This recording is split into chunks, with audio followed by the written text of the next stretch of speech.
อุ๋งอิงยังคงปังอย่างต่อเนื่องผลการสำรวจของเพจชื่อดังเพจชื่อดังชื่อว่าจังไดนั้นก่อนอื่นขอกล่าวคำว่าสวัสดีครับผ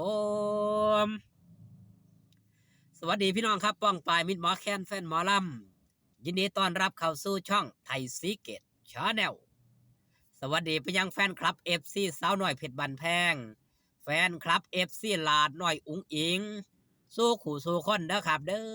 อมาพบกันทางช่องไทยซีเกตชาแนลมาช้ายังดีกว่าไม่มานั่นคือสโลแกนของไทยซีเกตชาแนลครับ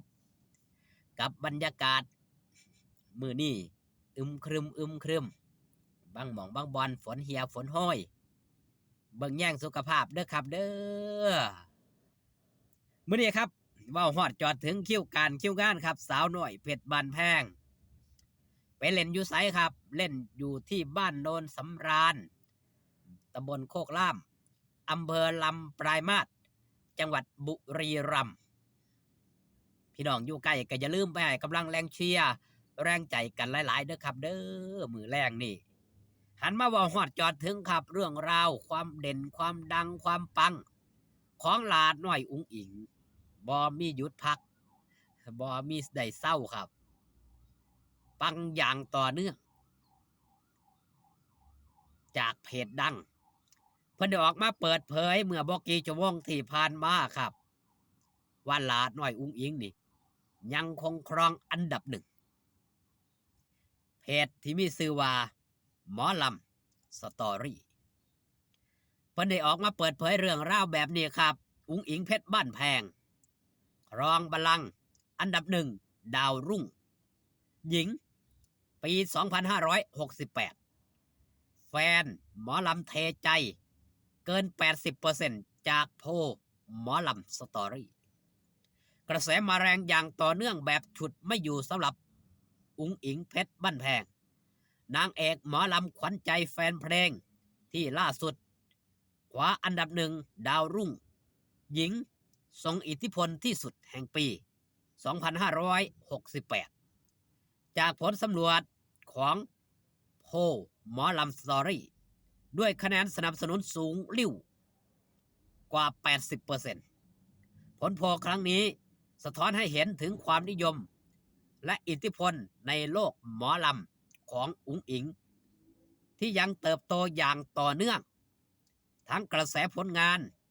การแสดงบนเวทีรวมถึงฐานแฟนคลับที่เหนียวแน่นและเพิ่มมากขึ้นในทุกปีด้วยสไตล์การแสดงที่โดดเด่นถ่ายทอดบทบาทได้กินใจรวมถึงบุคลิกอ่อนหวานเป็นกันเองทำให้เธอเป็นหนึ่งในศิลปินหญิงที่ถูกจับตามองมากที่สุดในช่วงนี้และยังคงยืนหนึ่งในใจแฟนเพลงทั่วประเทศอย่างไม่สั่นคลอนผลโพลดังกล่าวตอกย้ำว่าอุ๋งอิงเพชรบ้านแพงไม่ได้เป็นดาวรุ่งแต่กำลังก้าวสู่ศิลปินหมอลำหญิงแถวหน้าของวงการ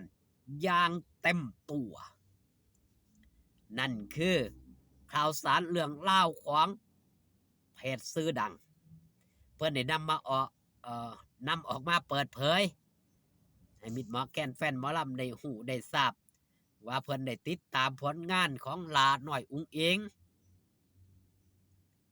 จังได้ทำโพลสำรวจเช็คว่าในบรรดาศิลปินแวดวงการนี่หมอลำนี่ไผได้รับความนิยมมากที่สุดหลายที่สุดผลก็เป็นอย่างที่เห็นครับหลาน้อยอุ๋งอิงยังครองอันดับหนึ่งมากกว่า 80%ถือว่าหลาน้อยอุ๋งอิงนี่เฮาได้เห็นครับเฮาได้เบิ่งเฮาได้แย่งสำหรับแฟนคลับ FC ก็ร่วมยินดีปรีดาจากผลสำรวจเฮาได้เห็นประจักษ์ต่อสายตามิตรหมอแคนแฟนหมอลำทุกสนามที่สาวน้อยเพชรบานแพงไปเยือนตั้งแต่หลาน้อยอุ๋งอิงเข้ามาอยู่ในชายคาสาวน้อยเพชรบานแพงนี่หน้าห้านหน้าเวที มีความสุขมีความมวลมีความซื่นแฟนคลับ FC หนาตืมเข้ามามากมายหลายผู้หลายคน ความเด่นความดังความปังของหลาดน้อยอุ๋งอิงบ่แม่นปังแต่ในวงการหมอลำวงการนักแสดงดาราวงการบันเทิงวงการบันเทิงที่บ่เกี่ยวกับหมอลำรายการต่างๆที่ได้สร้างความบันเทิงให้กับแฟนคลับ FC ต่างก็อยากได้หลาดน้อยอุ๋งอิงนี่ไปร่วมรายการเนื่องจากว่าหลาดน้อยอุ๋งอิงนี่เป็นบุคคลที่มีชื่อเสียงเป็นบุคคลที่น่าจับตามองความเด่นความดังความปังด้วยบุคลิกการว่างตนว่างโตวของหลาดน้อยอุ๋งอิงตั้งแต่เขามาอยู่ในองค์กรสาวน้อยเพชรบ้านแพงหรือว่าในวงการหมอลำนี่เฮาเสียนเรื่องเล่าวของหลาดน้อยอุ๋งอิงโดดเด่นมาโดยตลอดบ่ว่าเขามีรางวัลอีหยังก็ตามที่มีให้ส่งรายชื่อเขาไปชิงหลาดน้อยอุ๋งอิงมักจะติดแทบทุกโพลแทบทุกหม่องเพราะหยังครับชื่อเสียงของหลาดน้อยอุ๋งอิงการันตีถึงความสำเร็จการันตีถึงความเด่นการันตีถึงความดังถือว่าเป็นดาวรุ่งที่ครองใจมิตรหมอแคนแฟนหมอลำมาอย่างยาวนานติดต่อกันยาวนานในที่นี้ยาวนานในณช่วงหลาน้อยอุ๋งอิงเข้ามาบ่ทันฮอดถึง3 ปีครับมกราปีหน้านะ